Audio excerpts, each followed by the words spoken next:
Hey, I'd like to welcome you to another episode of Mission Matters. My name is Adam Torres, and if you'd like to apply to be a guest on the show, just head on over to missionmatters.com and click on Be Our Guest to apply.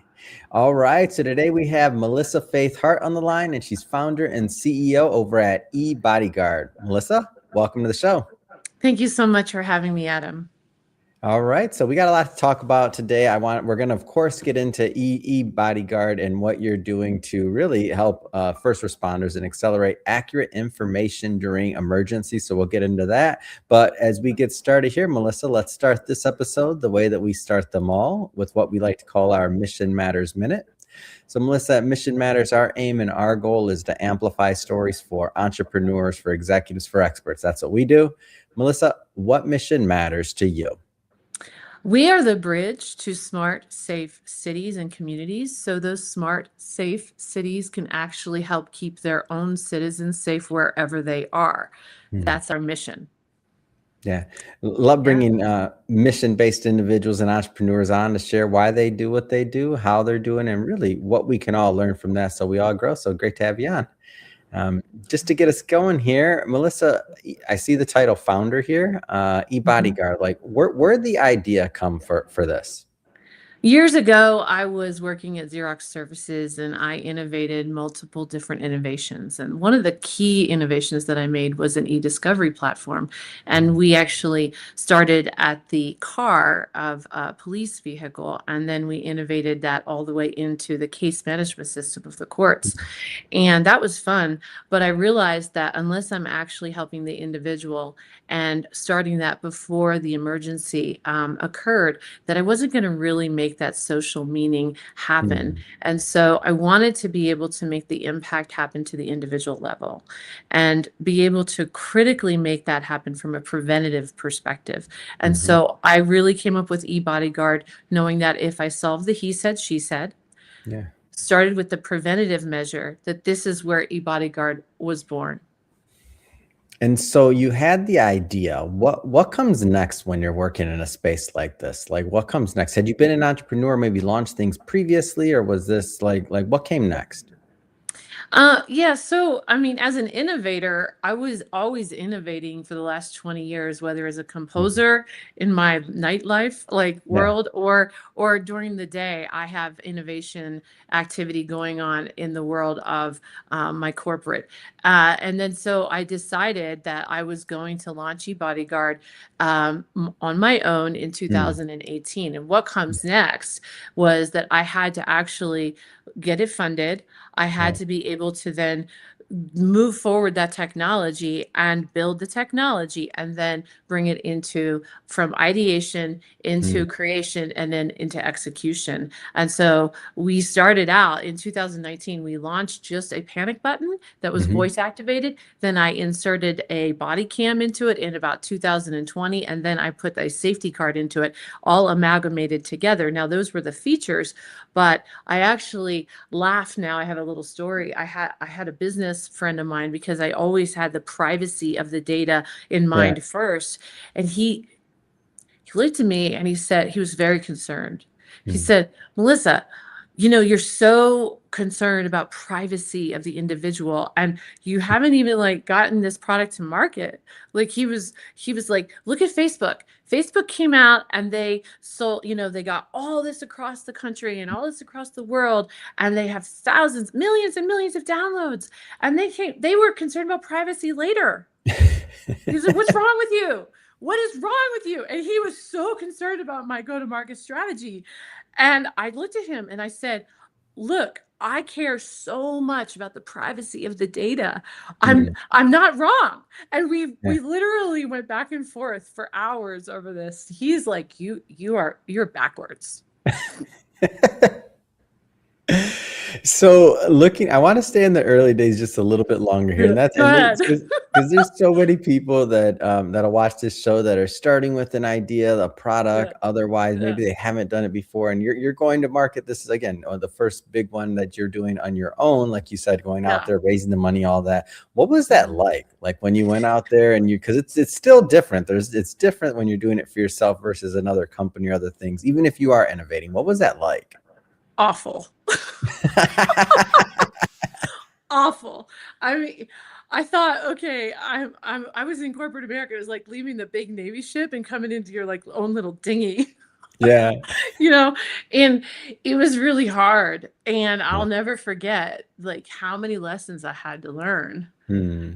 because you think you're going to be able to get out there and people are just going to buy your product. Yeah. You're going to launch it on the Apple and Google Play Store, and then voila, everybody everybody's going to do this for you, and they're going to buy your product. But that's not what happens. Yeah. Like every single push up the hill, you Hmm. feel it. I think of it like climbing a mountain, right? If you look at a big mountain and you look at that mountain, Yeah. you're going to get overwhelmed. It's going to feel daunting to you.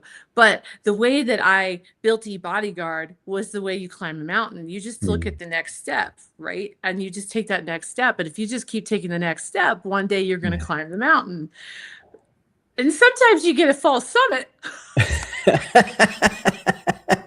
right? You think, oh, there's the summit, and it's not. And some people will give up at that moment. That's true. So what keeps you strong? I mean, that's a good point. Like what keeps you strong at at those false summits? Every entrepreneur is going to have a couple, or if not 17 moments that could kill their business. I had 17 moments today. No, I'm just Right. Right. You're going to have those moments that's going to kick you in the gut. And if you are strong inside and you have that character inside where this is just one more problem I need to solve, and you look at it that way instead of, oh my goodness, this is fatal. It's the difference in your mindset where you recognize this is just one more problem I need to solve, and I need to talk to a friend, or I need to go for a walk, and then I'm going to find the solution. That's what keeps me strong, knowing it's just a problem to solve. It's not fatal. Yeah, yeah.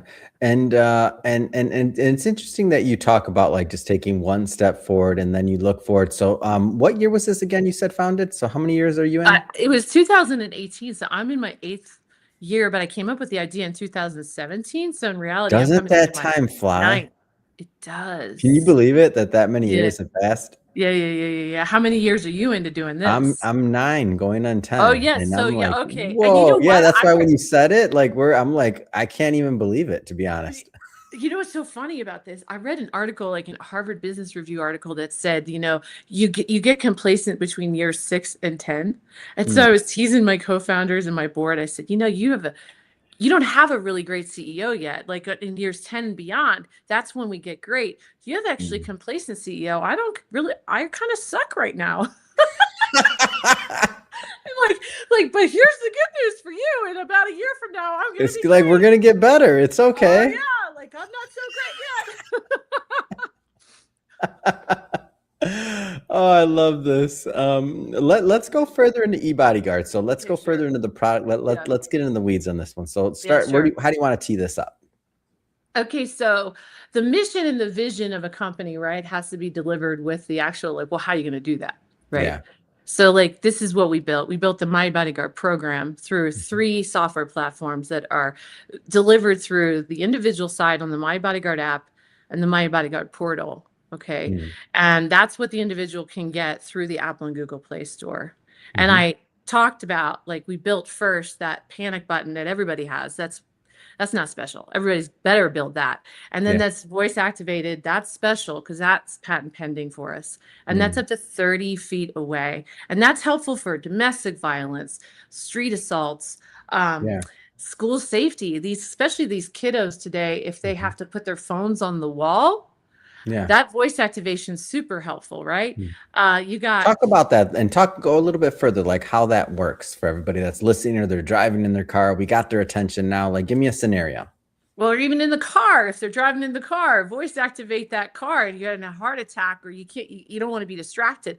So voice activation for school safety is very important because we can locate the kid inside the actual room where they are, because our location accuracy is super accurate. And then we've got location accuracy. First responders know where they are. We can pull up the maps of the school. And now if something were to occur, first responders have critical data, and they can find that child Mm, or all the kids, and then they can accurately respond better.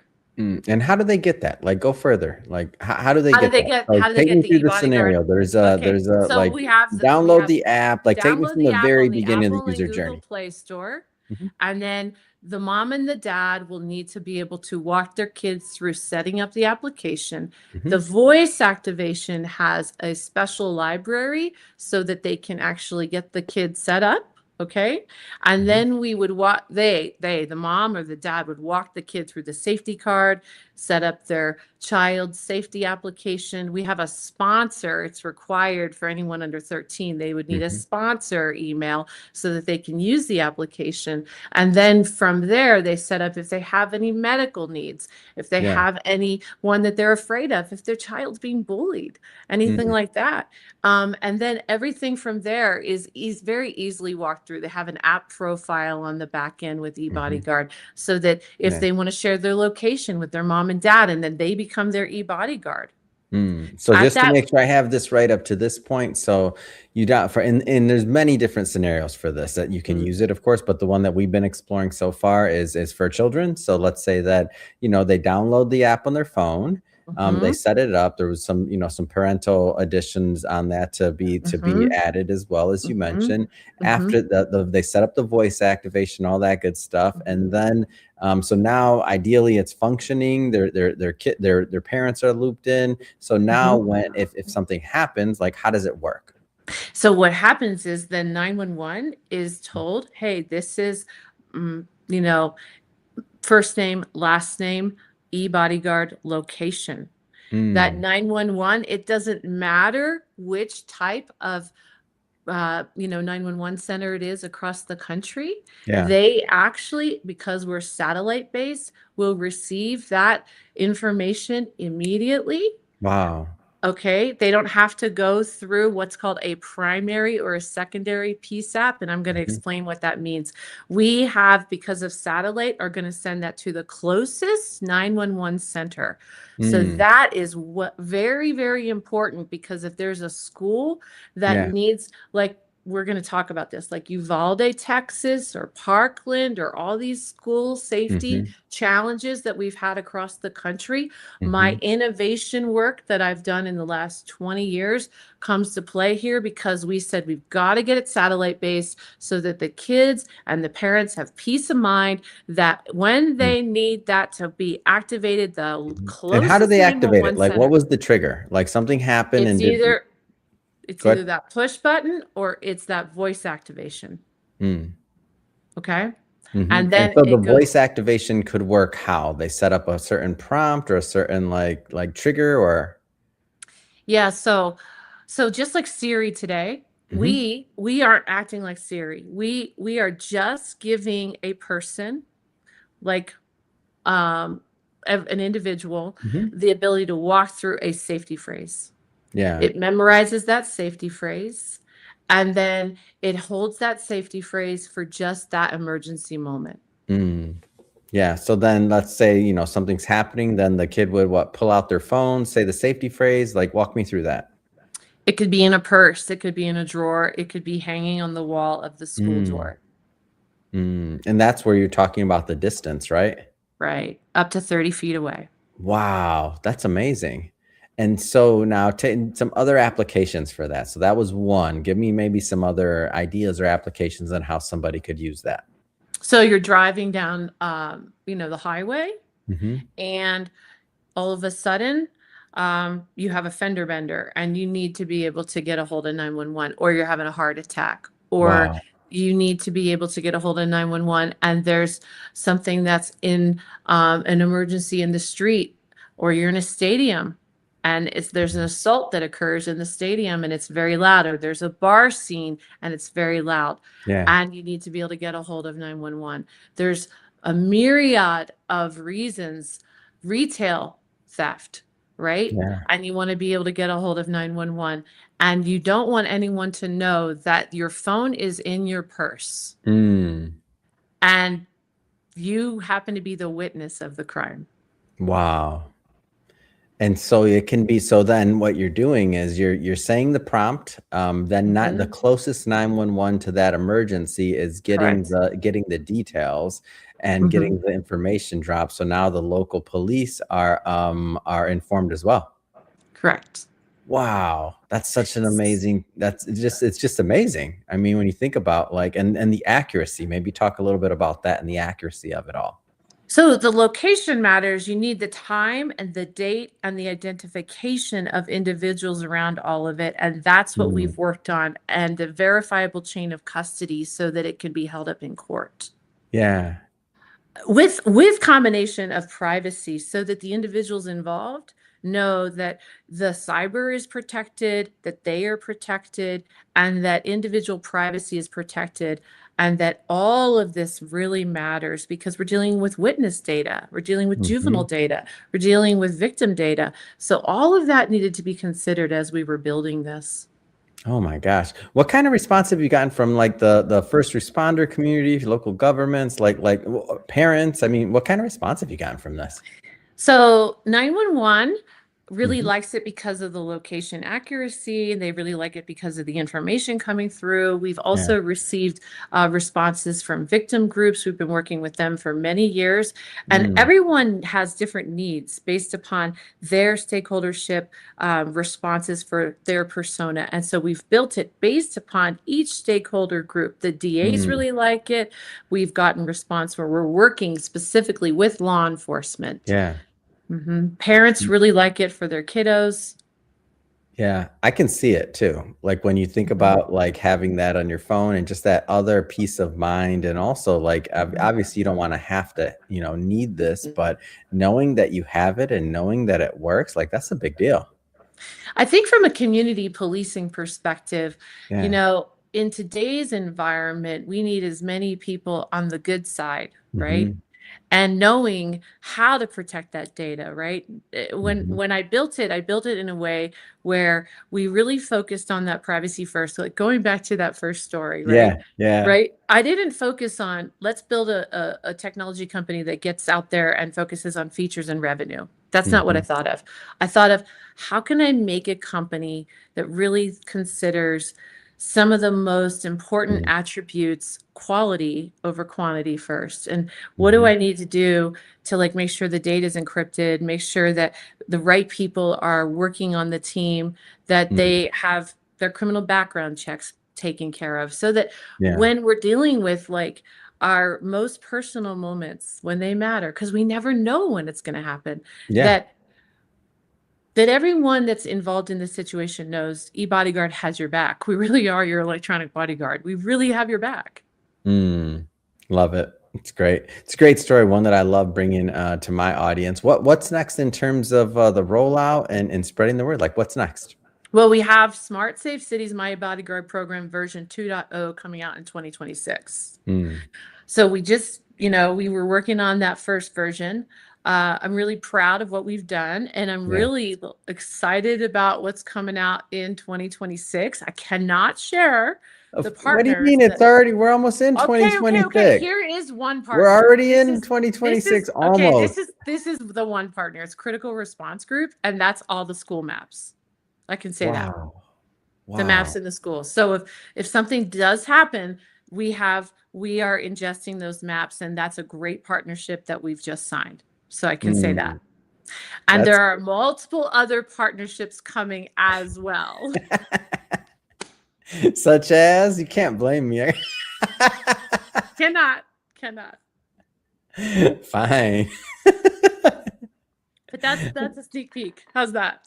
I'll take it. I'll take it. I'll take what I can get there. That's fine. Well, Melissa, this has been a lot of fun having you on today, and Yeah, really big fan of the this work has you're been doing fun over for at me. big fan of what you're doing over at eBodyGuard, and really just to, I mean, help people, like whether it's for these emergency situations that matter. That being said, if people want to follow up, they want to download, they want to connect on the journey, how do they do that? So the simple way for an individual or a community member or a mom and dad is to go to the Apple and Google Play Store Yeah. and download today, eBodyGuard. that you can go there. And then to find us or me, LinkedIn is a great way to connect with me, or just email me or go to eBodyGuard.org. Fantastic. And for everybody listening, just so you know, we'll definitely put some links in the show notes so you can just click on the links and head right on over. And speaking of the audience, if this is your first time with Mission Matters and you haven't done it yet, hit that subscribe or follow button. This is a daily show. Yes, you heard me right. Each and every day, we're bringing you new episodes, new ideas, and hopefully new inspiration to help you along the way in your journey as well. So again, hit that subscribe or follow button. And Melissa, again, thank you so much for coming on. It's been an absolute pleasure. Thank you for having me, Adam.